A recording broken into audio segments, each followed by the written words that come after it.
Good afternoon. Can you hear me now? Anyone else feeling nervous, or is it just me?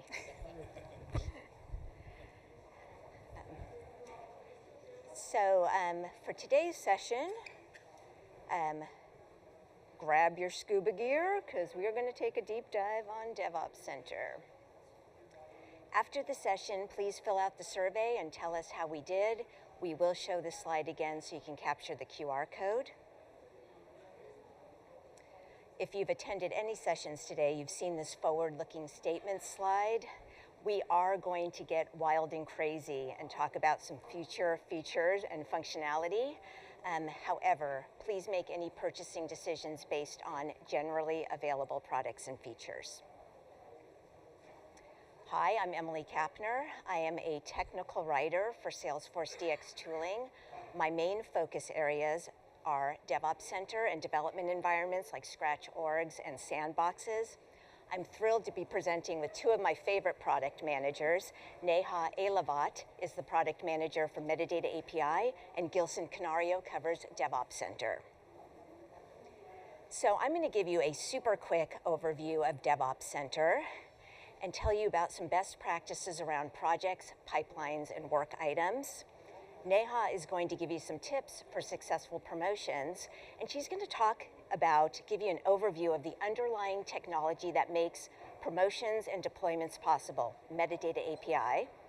And Gilson's going to talk about how to extend and customize DevOps Center and give you a demo on some of the newer features. So how many of you currently use DevOps Center? Okay, a few of you. If you are completely new to DevOps Center, there's going to be a Get Started session tomorrow at 12:30 on level 3. So go ahead and check that out. So we created DevOps Center because you, the community, posted on Idea Exchange that you wanted an alternative to change sets that uses modern change and release capabilities. So DevOps Center uses Salesforce DX tooling under the hood, and that means changes are tracked automatically because each developer uses their own source-tracked sandbox. DevOps Center integrates with a source control repo. Right now, we support public cloud GitHub, which is generally available, and Bitbucket, which is in beta. And best of all, now declarative builders and pro code developers can use the exact same tool to manage and release changes. So I'm going to go over some best practices right now. Some of the questions that we field in the community are, what's the best approach to creating a project? How do I set up my pipeline and branches? And why do I need a bundling stage?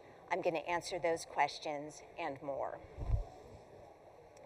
So a project can take any of these forms. It can be an application, a hotfix, a set of changes that you release. And these are great definitions of what development projects can look like. However, there is not a one-to-one correlation about how you set up a DevOps Center project.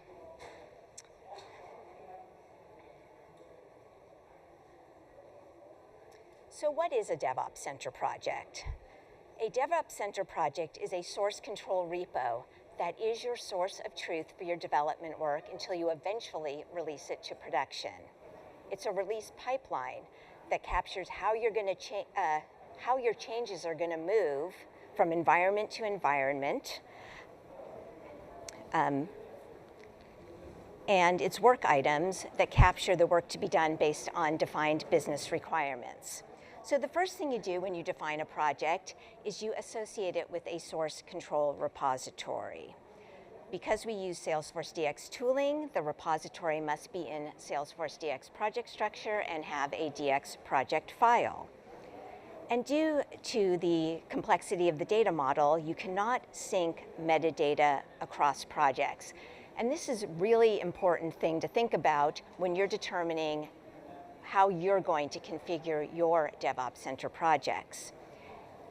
Even if you have multiple development teams, but you're working on dependent or overlapping metadata or the same metadata, you might want to consider just one DevOps Center project and one repo. If your teams work on completely independent metadata, then you have a lot more flexibility, and you can use multiple projects and possibly multiple source control repos.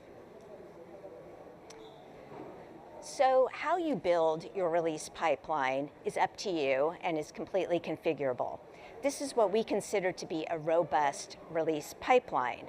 Changes from individual developers integrate into the first pipeline stage branch, in this case called integration, where developers can test that their changes work together properly, followed by a user acceptance testing stage, where business stakeholders can determine that those changes meet the defined business requirements, and then finally staging that you can use for final verification, testing, and training using real or masked data from production.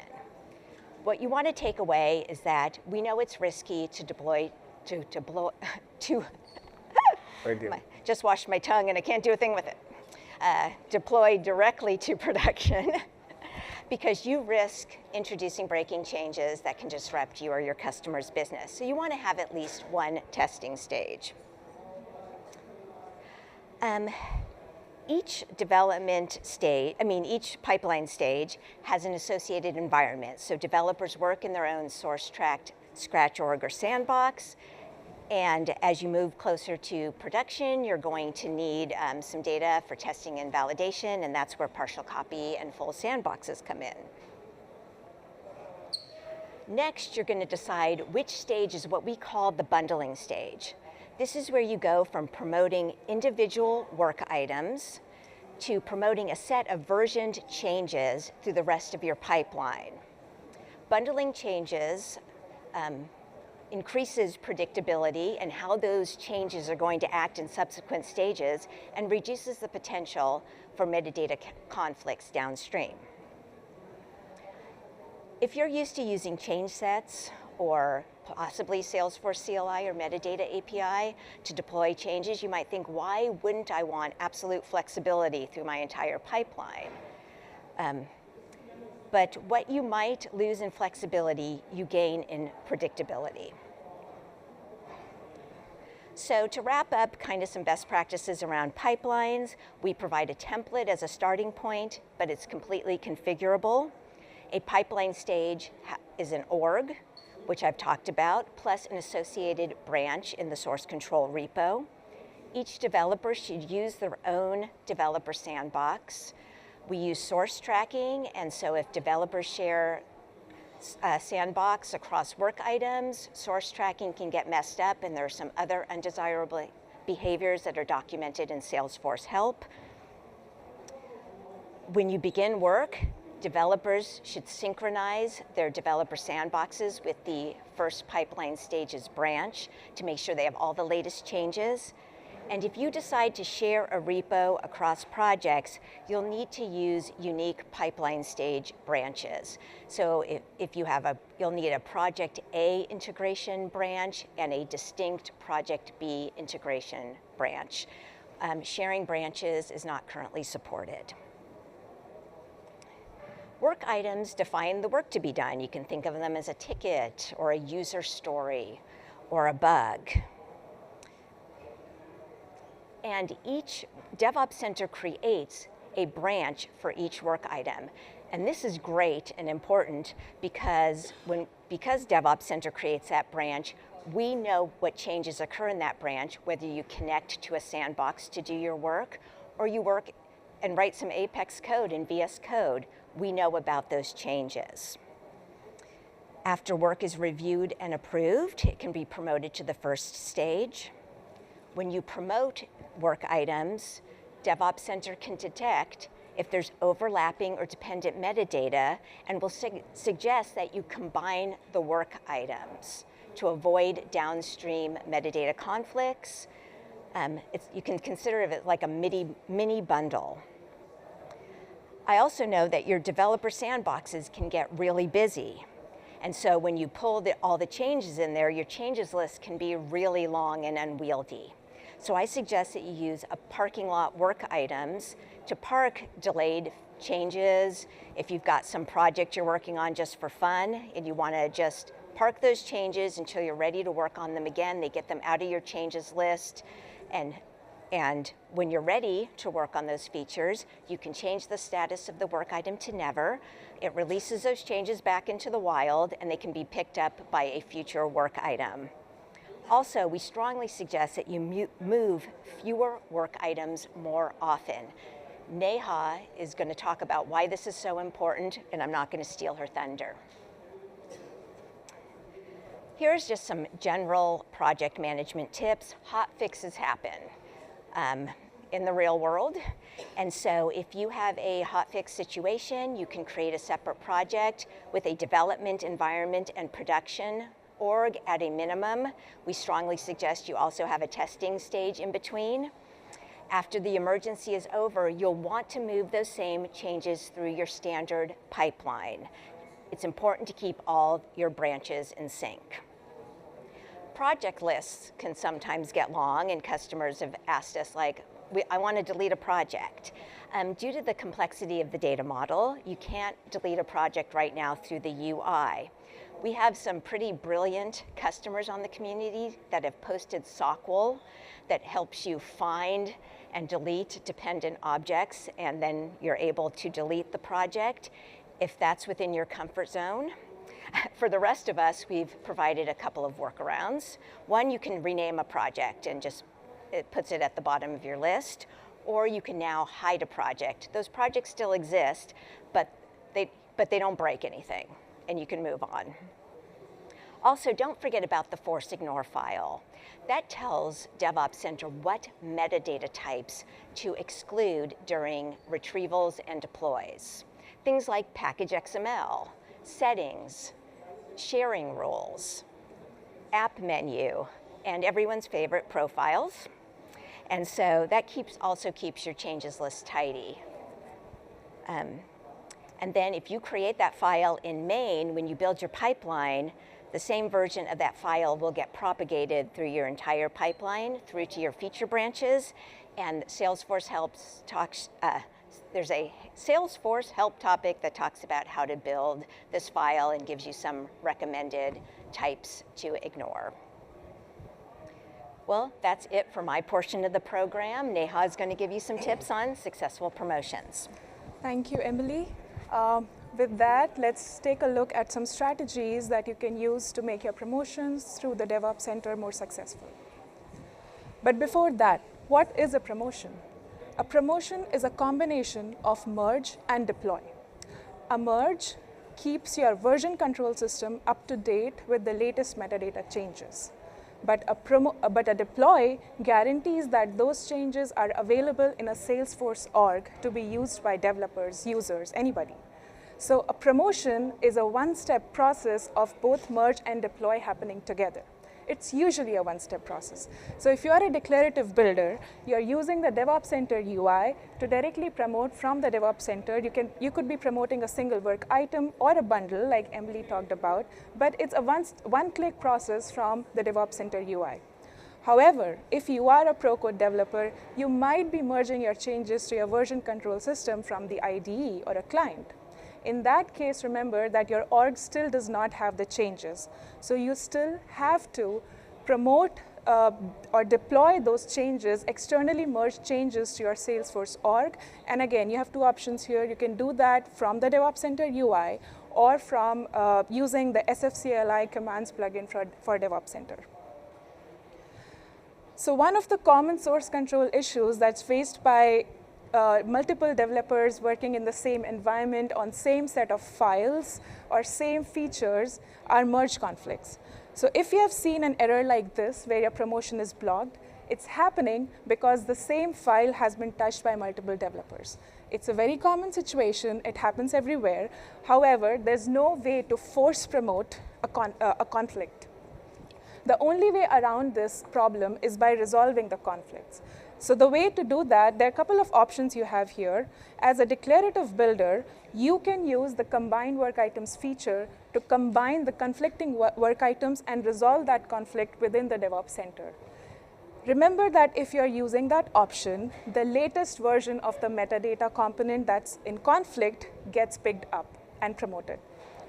Now, if you are a pro code developer, you have some more advanced options in place. You can use your version control system or your IDE to pick different changes, different versions of the conflict that you want to finally form your final file with, and then promote those changes. So these are some ways that you can resolve your merge conflict issues. And now let's take a look at some common metadata API deploy issues and how you can resolve them. But why are we suddenly talking about metadata API here? So before that, let's take a look at the technology behind the DevOps Center. At the bottom of the technology stack that forms a lot of Salesforce DX products actually is our versatile metadata platform. This platform holds the core object model. On top of this platform sits the metadata API and its associated frameworks. This is where different feature teams in Salesforce expose their features, the core object model of those features as metadata types. Think of flows, Apex, approval processes. And on top of this API are further exposure channels like source tracking, packaging, chain sets that further add enhancements for developers to do more with the metadata types. You can track changes automatically in metadata components using source tracking, or you can package them in a 2GP package and promote using packaging. Then you have the client applications that are interfaced with all of these that help the developers to move the metadata changes. You can do that via UI in DevOps Center, or you could be doing it programmatically using the multiple command plugins that are available in the CLI. And then lastly, these client applications interface directly with your version control systems, your CI/CD pipelines, release management, and any other application development that you're doing. Now, to put things in context, the latest products that we have released, Agentforce, Data Cloud, they all rely heavily on this metadata platform. The metadata that forms Agentforce, that forms Data Cloud, it is already available in the API, and it is either already available in these exposure channels I talked about, or is being made available so that you can move them via the DevOps Center and CLI. Now that you know what metadata types is, you know that when you're creating agents, creating agentic actions, instructions, topics, flows, you are basically creating features that are nothing but components or instances of these metadata types. So all you're doing is generating metadata instances. Now, to be aware and up to date on what is the latest Salesforce supported metadata coverage report is going to be your best friend here. It tracks version information, channel exposure information. It has direct documentation links. So make sure you have that bookmarked. If you see any gaps, if there are features that you want to see in the API and they're not available already or not behaving as expected, report them to us via Idea Exchange. Use the product tag metadata API so it gets routed to my teams faster. Okay, now that you know what is a Salesforce metadata API and that a promotion through DevOps Center is basically a deploy under the hood, let's finally take a look at deploy issues. If you have seen any version of the errors like these on screen before, it's probably happening because of API version mismatch. Your Salesforce org is functioning on a specific API version, which is either getting updated automatically with every Salesforce release that goes out, or is being manually updated by an admin. You also have an SFDX project.json file in your project structure. That file has a source API version attribute and stores an API version number. If that version number is not the same as the one being used in your org, you're probably facing this issue. So the simplest way around this one is go fix that attribute in the SFDX project.json and make sure it matches your Salesforce org. Another issue that's being faced commonly is around failed promotions that might look like this. A custom object was not found. A custom field was not found. Basically, you're promoting a work item, and it needed certain metadata to be already present in the org, but that metadata component was not found. That's happening because there is a dependency which was not already existing in the org. One way to get around it is by adding those missing components manually from the DevOps Center UI and promoting it as a work item. This is a reactive way to fix it, right? But a proactive way would be to ensure that that dependency already exists in the org. So you can either promote the dependency ahead of time, or you could promote it by using the combined work items feature along with the work item with dependency. Essentially, the dependent metadata should be in the target org either along with the work item or before it. Now that's common sense, right? But how do you find out what these dependencies are? Leverage the validate deploy feature. When you use that feature, if there is a dependency issue, the validation will fail, and it will give you ahead of time an idea of why this validation has failed, and you will identify these dependencies faster. Some other generic best practices to keep in mind: do not promote updates and destructive changes to the same component in the same promotion. It's never going to pass. You're bound to see failures there. We have certain special characters that we support in metadata API file names, and if you deviate from this list, you're going to get failed promotions. This list is available in documentation online. There are certain components that are installed by managed packages. These components are owned by package creators. They are not modifiable, hence they cannot be promoted, unless a package owner for some reason has intentionally made them modifiable in subscribers. So keep that in mind when dealing with components that come out of managed packages. Use the validate only. So we just talked about validate only feature. Use it. If a validation fails, you're going to identify issues faster. If it passes, you're going to have your subsequent deploy go much faster because there's no test to be run. So I think it's a win-win in either situation. We talked about externally merged changes. That error will look like this, or that warning actually will look like this in the DevOps Center UI. Make sure you're promoting externally merged changes either from the UI or from the CLI. And lastly, leverage the deployment status UI page to dig deeper into your current in-progress deploy or up to a certain number of past successful and failed deploys. And then I have some more best practices here that are related to performance of your application. So Emily has already talked about the importance of creating pipelines and classifying your org, so I'll skip that.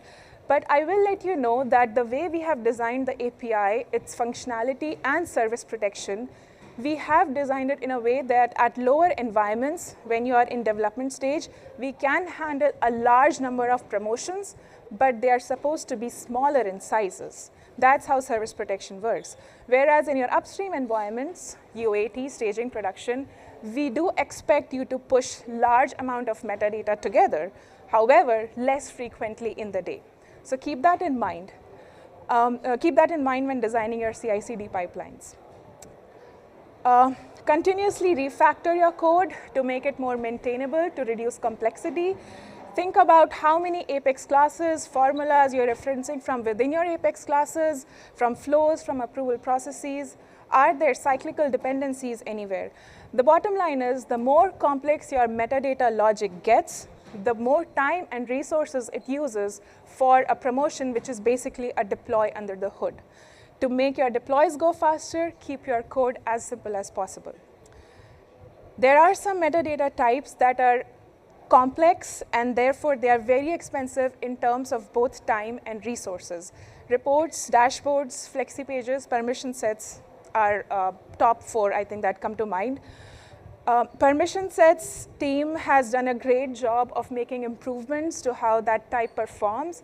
However, the complexity of that changes restricts them from backporting those improvements all the way to the current available API versions. I guess it's version 31. A best practice for developers is to stay in the vicinity, if not add the latest API version. You will benefit, you will be able to leverage functional changes, functional improvements, and performance improvements on different metadata type as long as you stick to latest API versions. Lastly, deleting and clean up, the most undervalued best practice, but it helps a lot. I've personally worked with so many customers where they were wildcard retrieving all the reports dashboards in their orgs, which included reports and dashboards created by users that were inactive. There was no use to it, and it was only wasting resources. Oh, I went back. Okay, so with that, let's take a look at what's new and what's coming. The most important thing for metadata API is in Spring 25, you can directly enable source tracking from within the sandbox without the need to refresh it. I hope it makes the lives of admins especially very easy.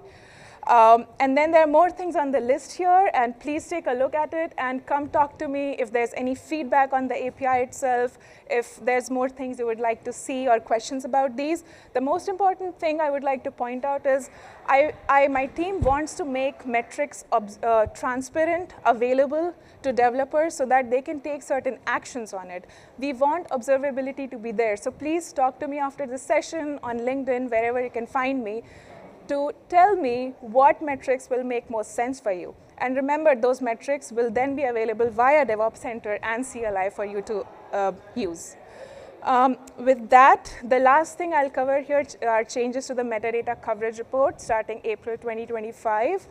I see a lot of alarms going up there. There's nothing changing there. It's more like an infrastructural change. The URL is changing. So if you have bookmarks, update them. If you have references, links, update them. Rest of the information in the report is same as in the previous coverage report. With that, Gilson will talk about extensions in DevOps Center. Thank you, Naya. Thank you so much. Hello, everyone. I'm Gilson Canario. I am very happy to be here. I'm the product manager of the DevOps Center, so I'm here to talk about how you can extend and customize your DevOps Center experience. But before I do that, I wanted to explain a little bit of what is DevOps Center. And DevOps Center is basically a 2GP managed package that you install into your org. And it is installed like any other application from the Salesforce Apps Exchange. And because it is like any application, it just installs custom objects and trigger into your org. So having said this, you can now, they have mentioned that you cannot modify custom objects from a managed package, but you can extend it. So with that said, this is the DevOps Center data model. It looks very complex, it looks very weird, but once you start looking into it, finding some key landmarks, it's very easy to reverse engineer it. So we have published already the data model of DevOps Center, and it's in our developer guide. So please take a screenshot of the QR code so that you can access to it and read a little bit about it. Seeing some pictures. Okay, good. So what is very interesting and even impressive is that even before we launched the documentation, we saw a lot of not only partners, but customers that already have reverse engineered and built customization about it. For example, I just show a few here, like in the Apps Exchange, you can see there was one called the DevOps Center Adoption, which basically have reports and dashboard, and basically it's just connect to the work item custom object and just measure the throughput of the work item. We also have another one from PickLogic that is called connector for Salesforce, which is basically a Jira to Salesforce connector. And what they have done is basically also piggyback on the work item custom object so that it will provide a better integration between DevOps Center, Salesforce, and Jira. And even another one is from Probar, our partners, that they have built a plugin. What they have is a better quality management tool, and they do have a plugin with DevOps Center.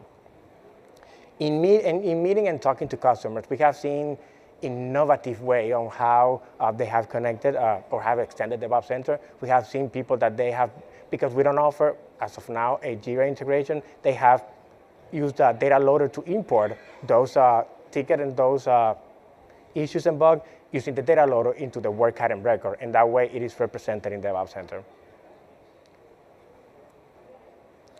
So another way that you can extend DevOps Center is basically via the Lightning experience. And just to provide some context is that DevOps Center itself is a standalone application, and what we have heard from customers is that they want the ability to customize DevOps Center to more of what the experience that you guys are used to, like modify the custom field, modify the layout, modify the list views. So what we have done is that as part of the DevOps Center managed package, we have included some of these standard objects, like the list view and the layouts that you can go ahead and use it to customize it to your own way. Another thing that we have done with here is that we have built a better way of navigate in between those two experiences in DevOps Center, meaning from the standalone application and through the Lightning experience. And I'll be demoing this a little bit later. So DevOps Center leverage source control as part of the source-driven development. And DevOps Center writes and listens to source control. So it makes sense as that as we use source control, there is another way, a powerful way that you can extend directly in source control. And I'm going to talk about the first one, which is basically in GitHub Actions. So an action is basically an action or a piece of code, an operation that happens when an event is triggered. For example, it could be when you do a commit or when you do a merge, then run this operation. So a couple of examples is that you can run tests after a developer does a commit, or like for example, internally in our team, we create scratch org after a commit is successful. So that's one way that you can do. It does require a little bit of code, but there's tons of documentation out there, and they also have a marketplace with ready-made actions that you can use. Another way that you can extend using source control is basically using GitHub branch protection. Branch protection provides an extra layer of security, an extra layer of protection to your branch that forces that some operations that happen needs to pass, depending on what you want to do, before making the branch or the PR to be mergeable. I say this because DevOps Center honors the mergeability rule, and if something is not, let's say one of the operation is not passed and it's not making it mergeable, we won't let you promote, so everything has to pass. A few examples is that it will require some extra approval before the promotion, the PR is created, someone review the code, or maybe you want to ensure that all the actions, all the tests that you have, that if it passes, then you will make it mergeable. The last topic that I wanted to talk about is the one that I'm most excited about, is something that we recently launched that is basically the service provider interface. And basically what it does, this feature, is that it enables you to run code within our code in certain specific part of the DevOps Center. So, a few key operations.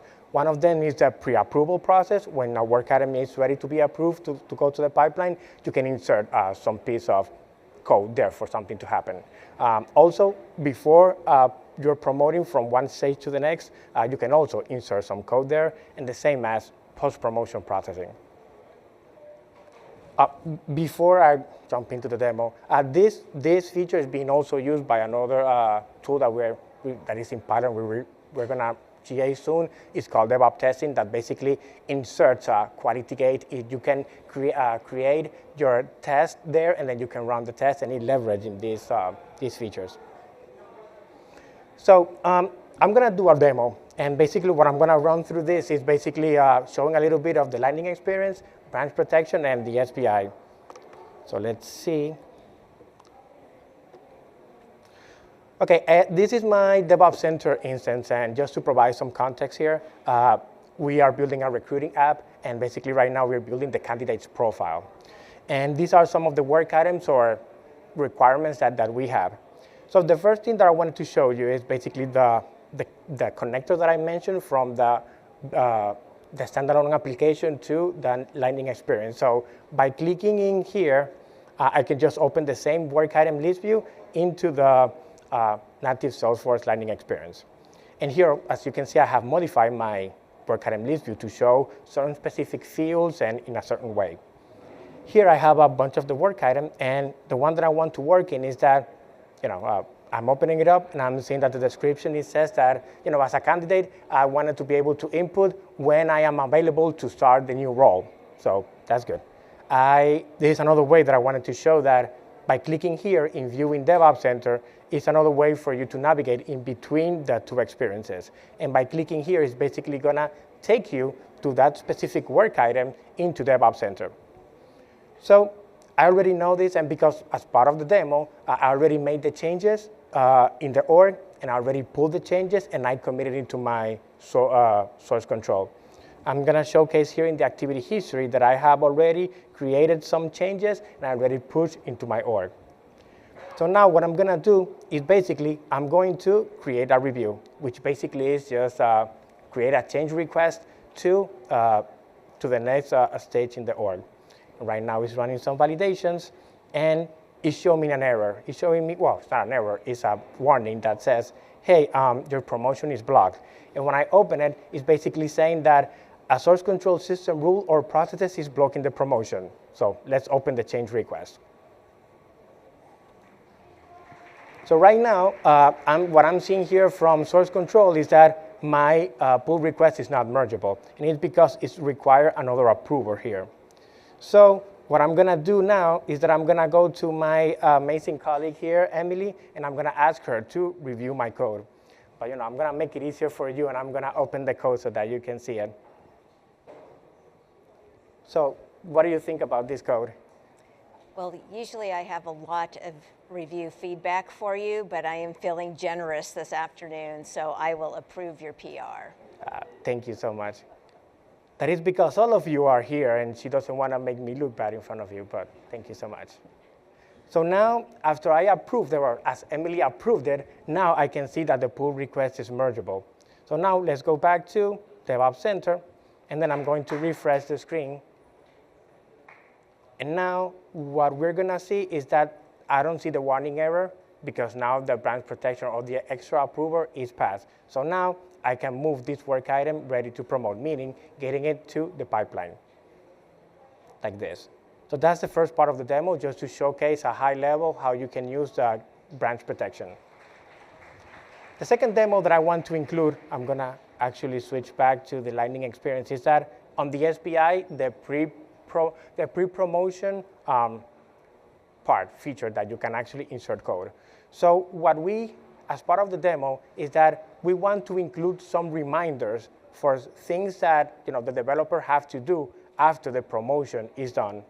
So what, as part of the solution, is that we added a field called pre-promote task that is called, once the promotion is out, please update the layout.